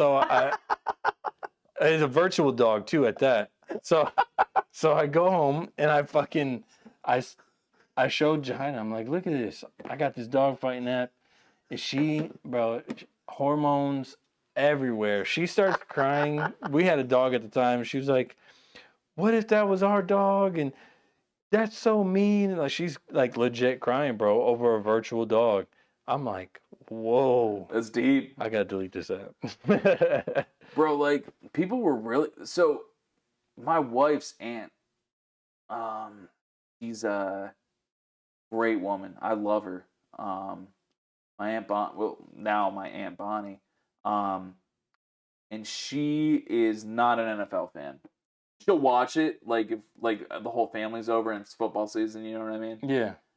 And about 2 years ago, it was the Falcons were playing someone in the playoffs. And Michael Vick was back. And playing? No. He was just on the sidelines or something. Oh shit, Michael Vick. And she was like, "You like him?" And I'm like, "My favorite player of all time." She lost her shit up. Dude, for like an hour and a half. She was just screaming at me. And then the whole family got in on it. And I was like, I can't. Not that I don't want to, it's just I'm ostracized from the family just over liking a fucking football player. But dude, like that shit really divided this country. And I think that Michael Vick is the one person, one of a handful of people to survive cancel culture. He survived cancel culture. Man, I'm telling you, you just don't apologize, dude. He did, though. He apologized. Did he apologize? Bro, did you see that ESPN 30 for 30? No. So there was a 30 for 30. And that dude was on there being interviewed. He's crying and shit. Like, not fake shit. Like, you could tell he was fucked up inside. And people change. He was like, I can't believe I did it. He was like, I'm so sorry. He was like, and his mandated shit with the NFL was you have to go and do, like, speak to kids and all, standard shit. It was done. Like, his shit was done. And these athletes, man, when it's done, it's done.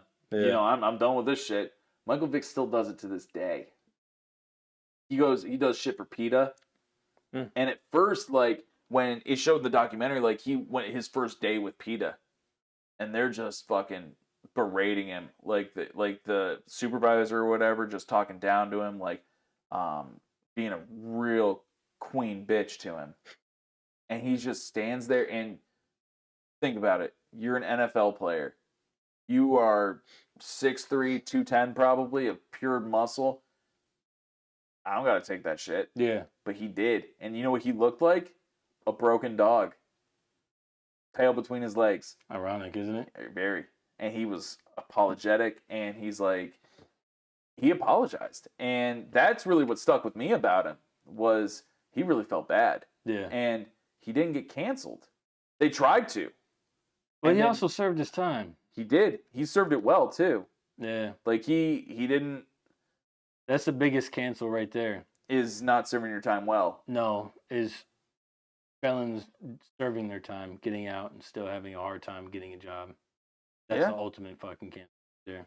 I think if you do your time, you should fucking... You know the only person that doesn't have a hard time getting a job when they go to prison and come out of prison? Rappers. Their sales go up. If they're already established. Lil Wayne, his shit went through the roof. T.I., shit went through the roof. Kodak Black, for some reason, his shit went through the roof. I can't stand that dude. He looks... You ever see that show? You ever seen that show Rick and Morty? Yeah. He looks like Rick. the hair. Yeah. Like, he looks like fucking Rick from Rick and Morty, bro. Yeah. Like, His shit's awful. I don't like his Yeah, shit. his shit That is terrible. Tekashi 6ix9ine. You know what I'm talking about? The Oh, yeah. Tekashi dude. He went to jail. He's Yeah. popular as fuck. Dude, I watched a documentary about him, man. They try to cancel him too, but he's the type that don't give a fuck. No, he wants to be canceled, I think. But you know what? I haven't saw recently, but when he got out, he had a new video with I want to say it was Nicki Minaj. Yeah, he did have a have video it. with Nicki Minaj. Yeah. Yes, he did. He didn't get canceled. Nah, fuck no, he didn't. Lil Wayne never got canceled. Drake, I don't know how he hasn't gotten canceled. You know who's still not canceled? Who? R. Kelly. I fucking love R. Kelly. That's the craziest shit, bro. Like, dude, he fucked kids. Yeah. Dude, and that's disgusting. Like, I can't even really listen to his music because now every time I think about it, I'm like, this motherfucker probably wrote this for some 14-year-old. Dude, when Marcus and I were freshmen in college, the Friday night, he didn't go home. It was one of the rare weekends he didn't go home. And I was fucking high. I had just bought this weed. It was the first time I smoked, like, Kush. It wasn't Kush, but, like, they said it was. I'm baked. And I'll never forget this night. We had Pizza Joe's Pizza. Pizza Joe's. And Marcus and I were just staying in. We watched the Boondocks with Riley and Huey. You know what I'm talking about? That Boondock show. And we turned on BET. And R. Kelly's Trapped in the Closet was on. The entire fucking thing. The whole fucking 13. Chapters 1 through like 14, bro. Yeah. And there were these two other black kids in my hall. Their name were Forrest Harvey and Tommy Pridgeon. And they heard Trapped in the Closet. And they made their way down to our dorm room. And we watched Trapped in the Closet from like 10 at night until like 11:30 at night. And that shit was fucking wild. Like, dude, like, why the fuck did he pick a midget? That's obviously an allegory for a kid. That midget preacher. Fuck, I'd have to go back and rewatch it, dude. Then he went up the closet. Like the first 6 or something like that. And he pulled out his gun. That part. I'd have to go. I'd have to rewatch. Dude, it's been forever since I've seen it. Bro, that was a crazy music video segment. Like, I truly believe that I was just so high that, like, I imagined things about it. Years later, I went back and watched it. Nope, it's exactly as I remembered it. I was stone cold sober. Like, oh shit. How has he not been canceled? Is it because the community just loves his music so much? I think so. I think because a lot of his songs are so, like, classic, like, you know what I'm saying? A lot of people grew up on his shit, so it brings back a lot of memories. But I don't know, man. Everybody knew he was fucking kids 15 years ago. Like, I don't know why I'm laughing. I'm sorry. Please don't think I'm laughing about that. But I mean, like 15 years ago, they knew he was fucking kids. They did. Dave Chappelle fucking said it every episode. Drip, drip, drip. Yeah, he had fucking.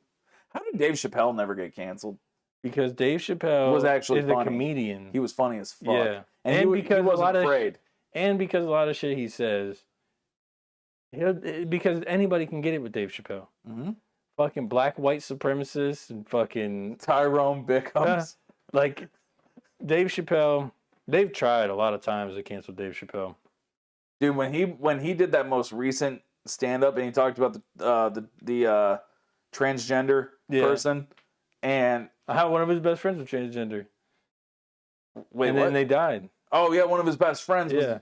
Well, I remember reading someone that we mutually know posted on Facebook after it came out that she was so disgusted and like she could never watch Dave Chappelle again because of the jokes that. You gonna drop her name? I am not. Oh shit. You want me to drop her name? It's up to you. It's part of your best friend's family. That's hard to say, but we'll go ahead. It's one of the sisters. Okay. That no longer lives in Ohio. That moved to a southern state. All of them. But go ahead. They moved to Alabama. Okay. With her husband, Julian. She said that she was so disgusted. I don't know why. That shit was funny. That whole stand-up was hilarious. But you're right. Anyone can get it with Dave Chappelle.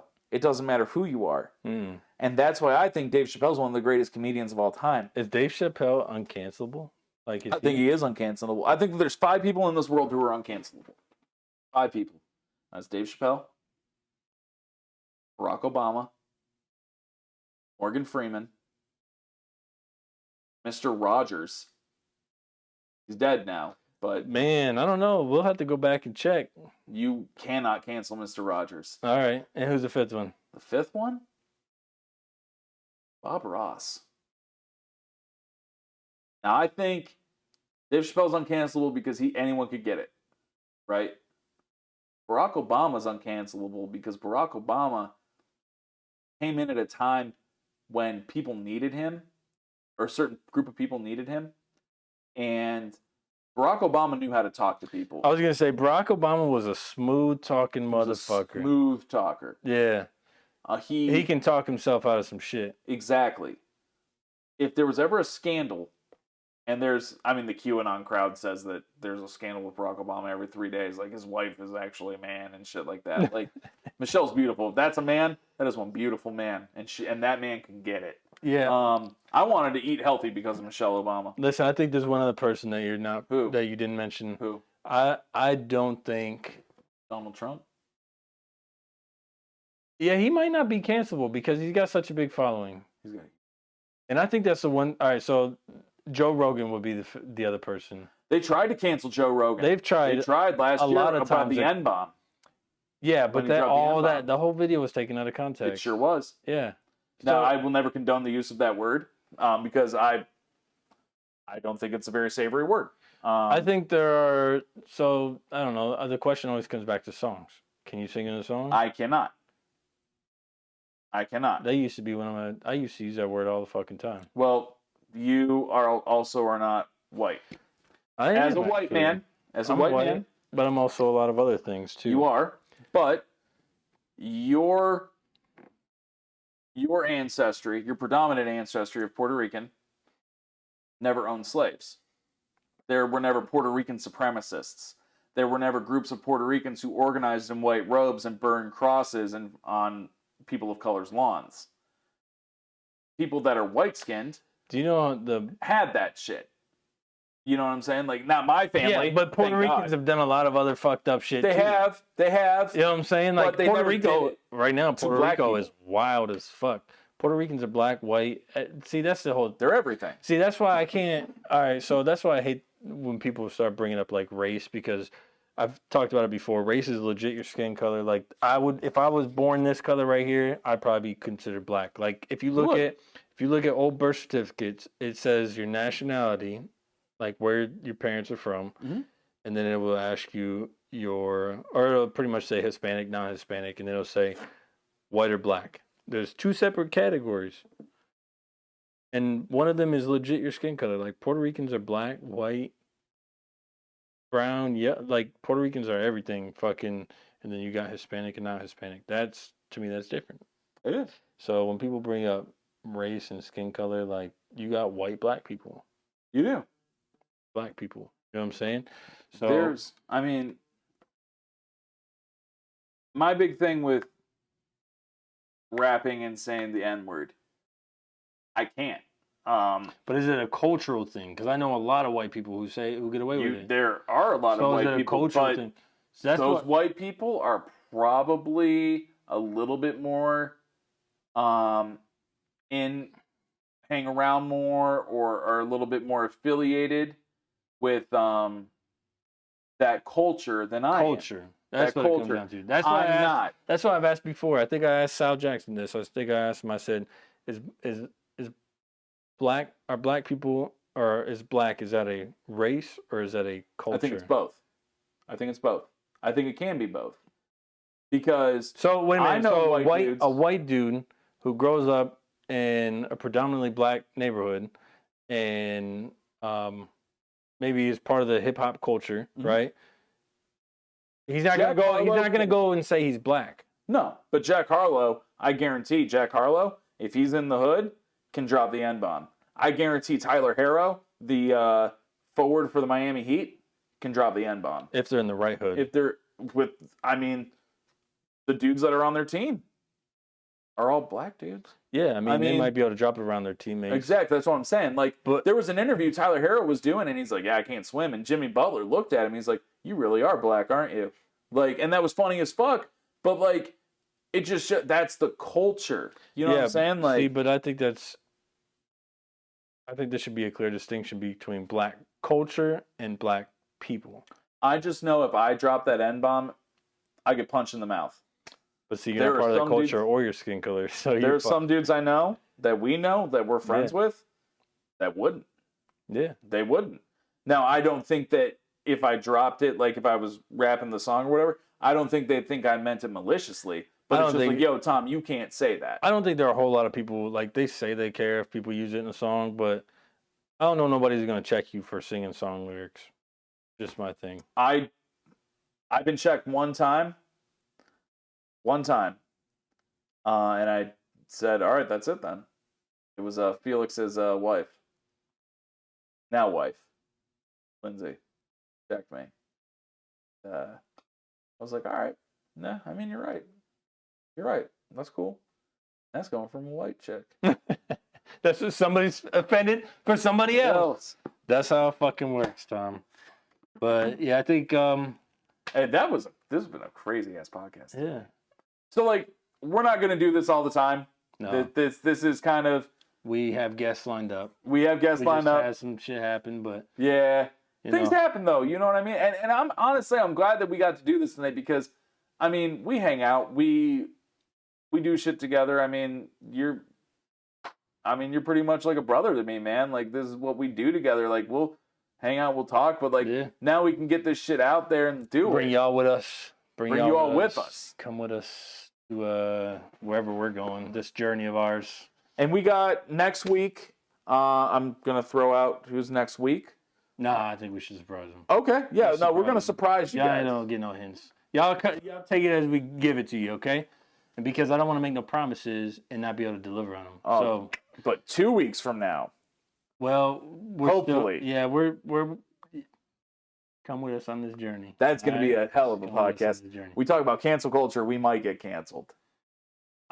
Bring the smoke, bro, because I'm not apologizing for shit, and I'm not going to say nothing that I can't defend. So no, I feel bring it on. Somebody else can say some shit, but they can cancel them. I don't give.